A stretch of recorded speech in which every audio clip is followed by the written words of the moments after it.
అన్యాయస్తుడైన న్యాయాధిపతే మాటి మాటికి తొందర పెట్టి గోజాడిన ఆమెకి న్యాయం తీర్చి పంపిస్తే, మీరు మాటి మాటికి నన్ను అడిగితే నేను న్యాయము తీర్చనా? తన గురించి దివారాత్రములు మొరపెట్టే వారికి దేవుడు న్యాయము తీర్చడా అంటూ 8వ వచనంలో ఆయన వారికి త్వరగా న్యాయము తీర్చును. స్తోత్రం చెప్దాం. హల్లెలూయా. గోజాడేటప్పుడు అనిపిస్తుంది it is taking for ever, ఇంకెన్ని రోజులు గోజాడాలి, ఇంకెన్ని రోజులు విసుగకుండా అడగాలి అనిపిస్తుంది. కానీ ఒక్కసారిగా దేవుడు చేయాలనుకుంటే త్వరగా అయిపోద్ది. స్తోత్రం చెప్దాం. Hallelujah. He will do it swiftly, he will do it quickly, he will do it in no time. అది నీకే ఆశ్చర్యం అనిపిస్తుంది. ఎప్పుడు జరిగిపోయింది? ఇంత త్వరగా జరిగిపోయింది ఆ కార్యం.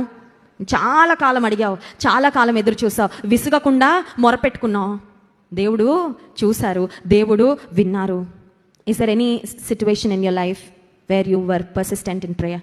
నేను చాలా అడిగి పొందుకున్నానండి, గోజాడి పొందుకున్నానండి. విసుగక ప్రార్థన చేస్తాననే అనుభవం నీకుందా?